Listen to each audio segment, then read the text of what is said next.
उदयपुर में राष्ट्रीय पार्टी जिसने आज़ादी के बाद से अब तक 70 साल में जिनको 54 साल राज करने का भी मौका मिला, पूरब से पश्चिम तक सारे मुख्यमंत्री और देश के प्रधानमंत्री उनके और सारे के सारे मंत्री उनके, आज उनकी स्थिति गिरते गिरते ये आई कि केवल 2 राज्यों में रह गए।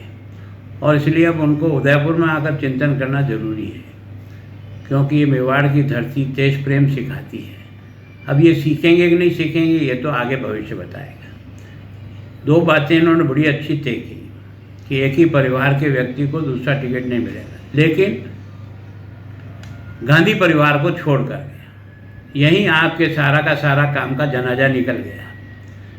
क्यों गांधी परिवार अलग है, कांग्रेस अलग है, इसी कारण से आपकी ये दुर्गति हुई है।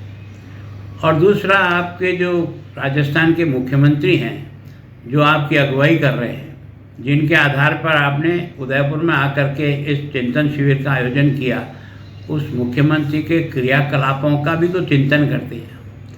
राजस्थान में लॉ एंड ऑर्डर की जो धज्जियाँ उड़ी है, 5 साल की बच्ची के साथ स्कूल में रेप हो जाता है, पुलिस थाने में अभियुक्त के साथ रेप हो जाता है और मर्डर हो जाता है।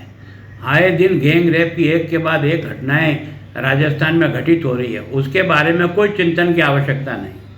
और उसके बाद जिस सांप्रदायिक उन्माद फैलाने का जो प्रयत्न षड्यंत्र पूर्वक किया है, करौली उसका उदाहरण है। अगर आंखें हैं तो खोल के देखो, एक ही मकान पर इतने पत्थर कैसे इकट्ठे हुए, एक ही मकान पर इतने लोगों ने इकट्ठे होकर के पत्थरों की बारिश कैसे की। एक ही बस्ती और एक ही बाजार जहां 3 घंटे तक दुकानें लूटती रही और जलती रही, न पुलिस पहुंची न आपका फायर ब्रिगेड पहुंचा।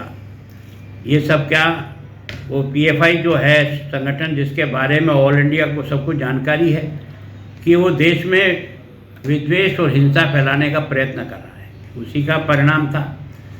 फिर स्वयं अशोक गहलोत के नाक के नीचे जोधपुर में जिस प्रकार का दृश्य हुआ और जो लोगों ने वीडियो क्लिप देखी, उस पर भी तो चिंतन करो यार।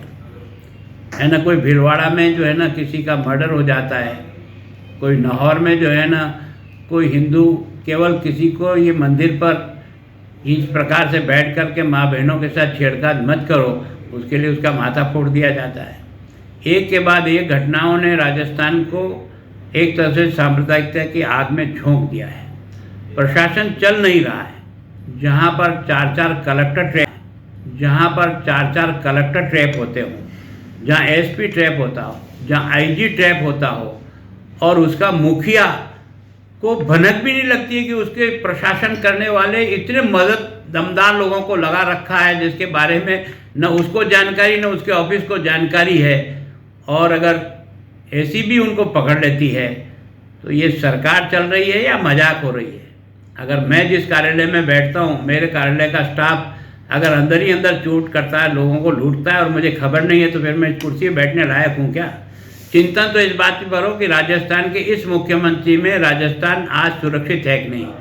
यहाँ तो भरत सिंह जी है, अपने मंत्री पर जिस प्रकार के एक के बाद एक आरोप लगा रहे हैं, और उन्होंने पत्र में ये लिखा इस पर भी आप चिंतन करना कि एक मंत्री किस प्रकार से राजस्थान की जनता को लूट रहा है। एक विधायक अपनी बच्ची को एक तरह से उसके ऊपर रेप का केस लगा, वो दफ्तर दाखिल हो गया। महेश जोशी जी एक मंत्री हैं, बड़े प्रभावी मंत्री हैं और हेडक्वार्टर पर राजस्थान की राजधानी में हैं। उनका बच्चा जिस प्रकार के एक लंबे समय तक एक लड़की के साथ शादी का बहाना करके उसके साथ रैप करता रहा, और उसके कारण से उसने, तुम्हारे यहाँ कानून व्यवस्था कैसी है, फ्री रजिस्ट्रेशन होता है तो दिल्ली जाकर के रिपोर्ट क्यों दर्ज करानी पड़ी। तो मेरी अगर आज सुने तो लास्ट में आपका आज फंक्शन हो रहा है अंतिम, मेरी इन बातों पर भी इस देश का नेतृत्व करने वाली पार्टी के बड़े बड़े लोग यहाँ हैं, इस पर भी विचार करो कि राजस्थान को बचाना चाहते हो या राजस्थान को बर्बाद करना चाहते हो।